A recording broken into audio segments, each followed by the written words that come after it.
Good response. आदरणीय sir, आदरणीय प्राचार्य सर, माझे सगळे शिक्षक वृंद ज्यांनी मला खूप मोटिवेट केले माझ्या प्रवासामध्ये, आणि ह्या कॉलेजचे सगळे वरिष्ठ प्राध्यापक आणि तुम्ही जमलेले सगळे ह्या कॉलेजचे विद्यार्थी. माझं नाव सुशांत कुलकर्णी, सगळ्यांनी सांगितलंच आहे. And I think everybody is comfortable in English also, right? चालेल ना? ओके. नाही, मध्ये काय होतं की बऱ्याच दिवस झालं मराठी बोलायचा सरावच नाही राहिला आहे. So still I will try in Marathi. First of all की थँक्यू सो मच सर की इकडे बोलवलं. घालमे सर, खेतमाळी सर आणि पूर्ण टीम होती एक सायन्स विभागाची, त्यामध्ये Garad sir, Chaudhari sir, madam, आणि इकडे 11वीला ॲडमिशन घेतलं आणि यांचा फार इम्पॅक्ट पडला की I still remember the first sentence Ghalme सरने लिहिलं होतं त्याच्या ब्लॅकबोर्डवरती की if you don't like the rule then now follow it and after that change the rules. That means you have to get that power की तुम्ही ते रूल चेंज करणार आहे. सो असं कुठेतरी एक छोटं स्टेटमेंट आहे डायरीवरती आणि ते तुम्हाला फार मोटिवेट करते डे टू डे ॲक्टिव्हिटीजमध्ये. सो सिम्पल प्रवास सुरू झाला आहे पहिल्या दिवसापासून की कुठेतरी खूप मोटिवेशनल एक मॅथमॅटिक्सचे टीचर आले and I don't know about any English and all the thing mathematics आणि सगळं, पण एक स्टेटमेंट कळलं आहे की भाई हे स्टेटमेंट फार इम्पॉर्टंट आहे लाईफमध्ये आणि त्याला फॉलो करायचं आहे. त्यामुळे ह्या शिक्षक आणि सगळ्या शिक्षक वृंदांचे खूप खूप आभार. नाव मी थोडी 10-15 मिनिटंच घेईल तुमचे, कारण मला अजून लोकांना ऐकायचं आहे आणि अजून एमपीएससी टॉपर आपल्याकडे बसले. मी असा की खूप हाय फाय बॅकग्राऊंडचा वगैरे विद्यार्थी नाही आहे. जिल्हा परिषद प्राथमिक शाळा आणि त्यानंतर हे शिक्षण संस्थेचं माध्यमिक शाळा नायगावचं, जी खूप छोटी शाळा आहे. तसं सांगत होतं की खूपच छोटी शाळा आहे ज्यामध्ये 50-60 विद्यार्थीचं. तिथपर्यंत 10वीचं शिक्षण कंप्लीट केलं आणि I got around 88% marks in 10th standard. Then आमच्याकडे मुख्याध्यापक होते त्यावेळेचे सोमनाथ सर, त्यांनी असं बोलवलं मला आणि विचारलं की आता पुढे काय करायचं, कारण आमच्याकडे वी हॅव वन ट्रॅडिशन की 10वी नंतर 11वी 12वी 8ला करायचं जामखेडमध्ये आणि देन तुम्हाला काय पोलीस भरती वगैरे करतात काय लोक, नंतर everyone goes to the back शेती करायला. तर मी म्हटलं की sir I want to learn, की मला पुढे शिकायचं आहे थोडंसं. मग एक काम कर की कर्जतला जाऊया शिकायला. At that time somehow there are 2 colleges in Karjat. One is Dada Patil college and other is MG college. आणि MG कॉलेज क्वाईट फेमस होतं. I don't know now what is condition. आणि तिकडेही मी ते फॉर्म भरला होता आणि इकडेही भरलेला. आणि माझ्या काय मित्रांनो तिकडे नंबर आला, कारण तिकडे त्यांचा कट ऑफ अराउंड 91 होता, मला 89 होते. तो आय गॉट दादा पाटील कॉलेज. सर तर मग काय करायचं की नाही सर, म्हणजे इकडे एक मल्हारे सर होते बॉटनी विभागाचे, ते म्हणे की नाही दादा पाटील सर कॉलेजमध्ये शिक्षक खूप चांगले आहेत. घालमे सर आणि गरड सर त्यावेळेस चौधरी सर होते. I took admission here and started the journey. Now इकडे आल्यानंतर अजून एक गोष्ट काय झाली की इकडे मी अभ्यास करू शकतो हे मला माहिती आहे, बट मला काहीच येत नाही हे पण तेव्हाच कळलं होतं की एवढी फील सेफ नाही इकडे, एवढे हसतायत म्हणजे येस की अभ्यास करणं महत्त्वाचं आहे, पण काहीच येत नसते, कारण आपण 10वीपर्यंत काय केलं एव्हरीवन नोट्स आणि सगळे ग्रामीण भागात येतं. तर वी डिसाइडेड वन थिंग की आपण एक काम करूयात, अभ्यास करूयात.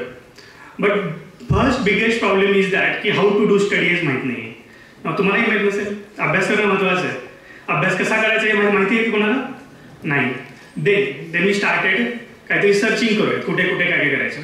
त्यावेळी इकडे एक विज्ञान प्रदर्शन भरलं होतं ह्या पलीकडच्या ग्राउंडवरती, आणि त्याला प्रमुख पाहुणे होते P. अन्नपदगन अँड कृष्णप्रकाश सर, त्यावेळेचे जिल्हाधिकारी आणि त्यावेळेचे आपल्या जिल्ह्याचे SP. आणि आम्ही त्यांची अपॉइंटमेंट मागितली, सर मला भेटायचं आहे म्हणून. तर आम्ही 11वीतले विद्यार्थी, प्रश्न तरी काय असणार आहेत आमचे. मग त्यांना ते विचारलं की सर अभ्यास कसा करायचा हेच माहीत नाही, की we want to do something in life. UPSC करायचं हेही नाही ठरलेलं त्यावेळेस. आणि सर सांगितलं की follow the your teachers, sir जे सांगतात ते करा फक्त आता. आणि दॅट अल्टर्ड ऑल लाईफ, की जे सर सांगतायत ते करायचं आहे, मजा अभ्यास करायचा. आणि त्यानंतर जो सुरू झाला की सर म्हटले की आज 5 एक्स्ट्रा गणितं सोडवायचे, की खेतमाळी सर आम्हाला तेव्हा ते यात्रा भरली होती आणि एस्केप होण्यासाठी शिकवत होते की आता हा जो वरचा डब्बा उडून गेला तर कुठे जाऊन पडेल, असं एक बेसिक एक्झाम्पल्स शिकवलं होतं. आणि me started thinking like that की म्हणजे आपलं हे कॅल्क्युलेट करता आलं पाहिजे की फिजिक्समध्ये 2πr मध्ये मग r काय किंवा πr² करताना r² काय, अशा छोट्या छोट्या गोष्टी पुढे पुढे करत गेलं. आणि सरप्रायझिंगली की 11वीचा पहिला टर्म फार अवघड गेला, पण 11वीच्या दुसऱ्या टर्ममध्ये वर्गात 3रा आलो. म्हणजे धीरज कापसे पहिला आला होता आणि मी दुसरा केदारी आणि 3रा मी. एक दॅट बिल्डेड वन कॉन्फिडन्स की आता काहीतरी करायचं. आणि then we started one journey. 12वीचा चांगला अभ्यास केला, पण छोट्या चुका होतात की त्यावेळेस नीटचा पहिला वर्ग आहे आमचा की ज्यांनी पहिल्यांदा फेस केली नीट. आणि आम्ही सगळ्यांनी PC MB हा दोन्ही ग्रुप ठेवला होता, कारण ते आपल्या इंडियन सोसायटीला एक थोडीशी रिस्क बिल्डिंग कॅपॅसिटी कमी आहे. जर MBBSला नाही लागला तर इंजिनिअरिंगला लागलं आणि इंजिनिअरिंगला लागला तर MBBSला लागलं, पण झालं असं की दोन्हीकडे पण नाही लागला. अनफॉर्च्युनेट गोष्ट आहे, कारण नीटचा पेपर अवघड आला, अराउंड 300 मिळाले, MBBS भेटत नव्हतं, सीईटीला अराउंड 106 मिळाले, तिकडे गव्हर्नमेंट कॉलेज भेटत नव्हतं. So how to do. आणि जसं की तुला जे करायचं ते कर, आम्हाला पैशावर आम्हाला काहीच माहित नाही. मी म्हटलं की आता काय करायचं, तर कोणीतरी म्हटलं की agriculture is the good option, so you should try it. आणि मी फॉर्म टाकला, तर मला धुळ्याला college of agriculture Dhule. Basically की I personally agriculture is well चांगलं फील्ड आहे, but it is not that good field की जे तुम्हाला खूप जास्त बिल्ड करेल तुमच्या पर्सनॅलिटीला. आता चेंज झाले असतील गोष्टी, बट 2014 मध्ये खूप घाणेरडी कंडिशन होती त्या कॉलेजची, जिकडे खूप जास्त रॅगिंग आहे, सिनियरिटी, ग्रुपिझम आहे. And but I was expecting की I want to learn from the college. कारण कॉलेज काय करतो आपण, college is not only about the study, college is about the building personality. आणि फर्स्ट इयरला तुम्हाला कोणीतरी सांगते की 10 बकेट पाण्याने आंघोळ कर, किंवा कोणीतरी सांगते की 5 किलोमीटर तुला डब्बा घेऊन ये. So that is not the thing ना. की सो देन अगेन नेहमीप्रमाणे मी सरांना भेटायला लागलो की सर आता काय करायचं, की I am not liking this college, I am so sorry, आणि मला आता इथून बाहेर पडायचं आहे. तर हा कसं बाहेर पडायचं. सर मला म्हणे की कॉलेजचा टॉपर आला तर मग एक चान्स मिळतो तुम्हाला ट्रान्सफर करायचा. आणि देन अगेन न्यू जर्नी, की आता एक ध्येय काय पुढच्या 6 महिन्यांचं की कॉलेजचा टॉपर बनायचं. Then I started again study and I again got gold medal first year. तो opportunity new, I got transfer from Dhule to Pune. पुण्यामध्ये आलो 2015ची गोष्ट आहे. आणि नाऊ पुण्यामध्ये आल्यावर पण असं काही खूप मोठं ओपन नाही झालं, कारण everybody knows that there are some financial condition always. Pune ही काही स्वस्त सिटी नक्कीच नाही. You required around 10,000 per month in Pune, की तुम्हाला चांगलं राहायचं असेल तर, एक्सक्लुडिंग तुमचे महागाचे शूज. आणि तेव्हा मोबाईल तर नव्हतेच, त्यामुळे चांगली गोष्ट होती. अँड पुण्यामध्ये आल्यानंतर एक गोष्ट जे कॉलेजला असतील लोक फर्स्ट सेकंड इयरला त्यांच्यासाठी हे की आय स्टार्टेड रिडिंग थिंग्स. मी खूप भयंकर वाचायला सुरुवात केली. की तुम्हाला जेव्हा मी अभ्यासाच्या लोकांना सांगतो, जेव्हा मी UPSCचा वर्ग घेतो, लोकांना शिकवतो, तेव्हा सांगतो की your examination about the 3 things. One is know yourself, you can write down it also. Second is know your exam, and third is know your society. Know your exam is about the syllabus, तो तुम्ही कधीही अभ्यास करू शकता, 1 वर्षाचा अभ्यास करता येतो. But know yourself and know your society is the biggest task in the competitive examination. Those who want to appear in the UPSC पुढच्या वर्षामध्ये, त्यांच्यासाठी फार मोठी गोष्ट आहे. तुम्हाला स्वतःचा शोध घ्यायचा आणि नंतर सोसायटीचा पण शोध घ्यायचा. स्वतःचा शोध म्हणजे काय, ह्याचा एक थोडा मागा लागलेलो मी झपाट्याने, की नेमकं काय असतं, मी कोण आहे असं नाही क्वेश्चन. मी तो इंटरव्ह्यूमध्ये मी प्रश्न विचारतो UPSC की explain your self, introduce your self. तर तू कोण आहेस हे शोधायचं आहे. आणि मग त्यासाठी आधी outward looking and then inward looking. थोडं काय लोकांना डोक्यावरून जाईल, पण बऱ्याच लोकांना समजेल. इनवर्ड लुकिंग म्हणजे 2 गोष्टी असतात आपल्या पर्सनॅलिटीच्या, one is aptitude and is attitude. Aptitude means knowledge, जे तुम्ही स्किल घेता येते, आणि ॲटिट्यूड मीन्स जे तुमचं बिहेवियर आहे, how to you respond to the people. आणि मग जेव्हा मी UPSCचा अभ्यासक्रम बघत होतो तेव्हा लक्षात आलं की देर आर 2 थिंग्स. वन इज तुमची अभ्यास जो आहे किंवा एक्झाम जे आहे, it is about the 2 things. One is knowledge based and another one is your attitude based. आणि तो ॲटिट्यूड स्किलचा पार्ट आहे. That's why you required that 4 years of college. And that's why you required the एक group असतात छोटासा, त्यामध्ये building capacity. आणि मग स्वतःचा शोध म्हणजे मग good communication, good extrovert, good look, तुमची पर्सनॅलिटी ठीक पाहिजे, थोडी तब्येत चांगली असायला पाहिजे, तुमचं बोलणं चांगलं ठीक पाहिजे, तुम्ही वेल ग्रूम असायला पाहिजे.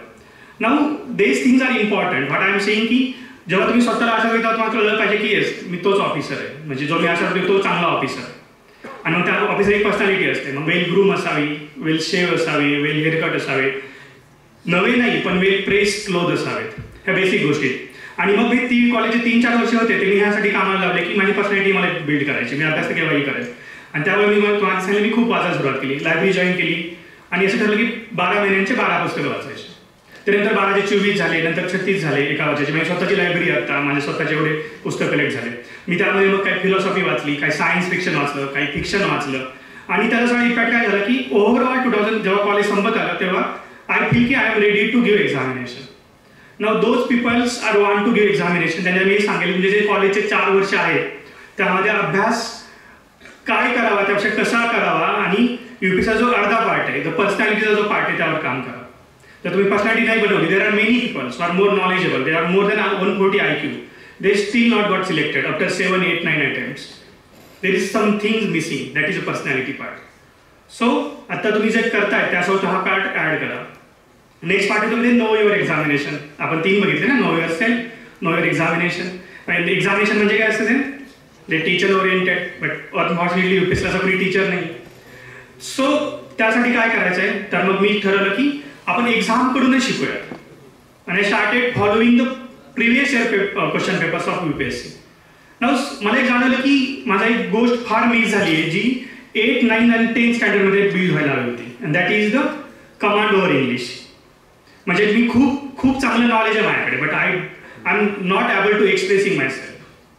आणि मग त्यासाठी काहीतरी करावं लागेल. जेव्हा मी पहिला अटेम्प्ट दिला होता UPSCचा, आणि मी पहिला अटेम्प्ट दिला, प्रिलिम क्वालिफाय मेन्सला गेलो आणि पूर्ण पेपर लिहायचा, एसे लिहायचा आहे. आणि unfortunately I got very less mark in essay. मग पुढे असतो पार्ट की का फेल्युअर आलं, तो वाला पार्ट. मग मी त्यासाठी पण काय क्रायटेरिया बनवले, जो मी पहिल्यापासून फॉलो करत आलो की मला पहिल्यांदा फेल्युअर काय येतं. तर मी त्यासाठी कायझेन टेक्निक वापरतो. एनीवन नोज की कायझेन एक जापनीज पद्धत आहे, आणि त्यामध्ये असं असतं की my today should be better than yesterday. माझा जो आज आहे तो माझ्या कालच्यापेक्षा चांगला पाहिजे. म्हणजे मी फॉर एक्झाम्पल काल मी चांगला अभ्यास नसेल केला तर आज चांगला केला पाहिजे. काल मला टेस्टला 100 पैकी 98 पडले तर 100 पैकी 100 पडले पाहिजे. मी ते कायझेन वापरतो. आणि कायझेनचा पुढचं एक प्रिन्सिपल आहे, you should ask 5 whys for every failure. तुमचं जे असेल, मी फॉर एक्झाम्पल मी CETचा टेस्ट देत असाल 4 महिन्यांनी एक्झाम आहे CETची, तुम्हाला मार्क कमी आहे तर मी त्याला 5 विचारतो, अजूनही विचारतो for everything. In department I am working in last 1 year, तेव्हा मी प्रत्येक फेल्युअरला 5 वायने विचारतो की पहिलं Y. For example Esala mark कमी का आले, हा पहिला वाय, राईट. देन त्यामध्ये सापडलं की माझं इंग्लिशवरती कमांड कमी, इंग्लिशवरती कमांड का कमी, मी त्याकडे लक्ष दिलं नाही. सेकंड वाय, लक्ष का दिलं नाही, निग्लेक्ट केला होता. थर्ड वाय, निग्लेक्ट का झाला होता, फोबिया आहे डोक्यामध्ये, भीती वाटत होती. चौथा वाय, 5वा वाय काय, फोबिया का बसलाय, एक्सप्लोजर नाही. सो माझा ऑप्शन उत्तर काय होता, माझ्या इंग्लिशसोबत एक्सप्लोजर नाही. सो एक्सपोजरवर काम करायचं.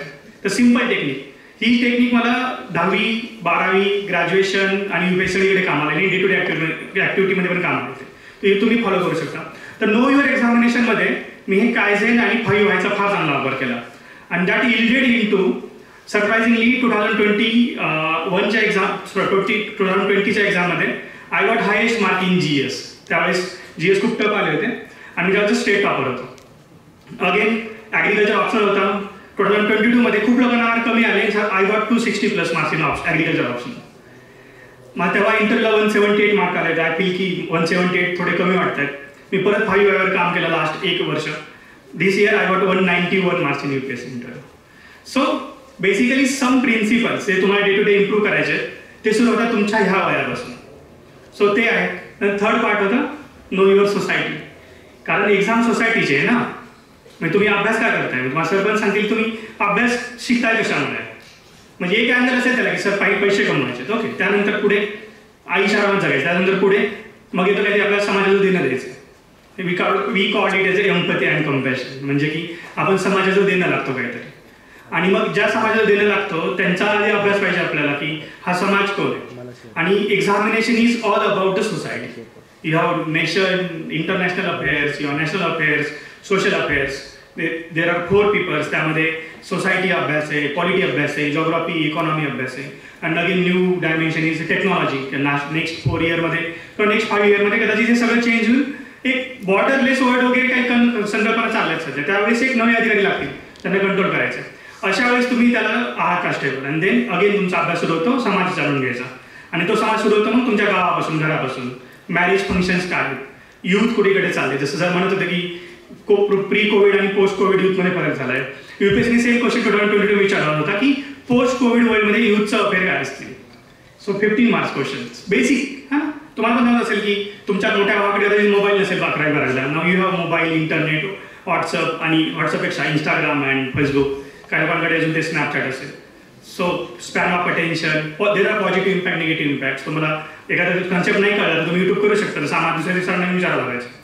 तर हे सगळं जाणून घ्यायचं म्हणजे अजून काय करायचं आहे, समाजाकडून शिकायचं आहे, न्यूजपेपरकडून शिकायचं आहे, आणि देन तुम्हाला जे सगळं चाललेलं आहे हे सगळ्या गोष्टी त्यांचे प्रश्न प्रवासातून जाणून घ्यायचे. आणि मग त्याचा पुढचा पाठ आम्ही सुरू केला होता की भारत दर्शन बिफोर एक्झामिनेशन. मी काम करायचो, म्हणजे मी स्वतः काम करून शिकत होतो.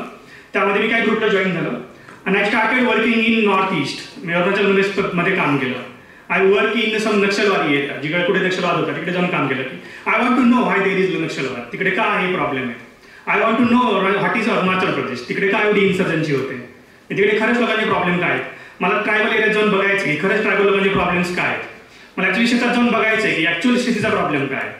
म्हणजे फक्त MSP ह्या गोष्टी न्यूजपेपर झाल्या. I want to know how to ते फार्मर्स कसं करतात.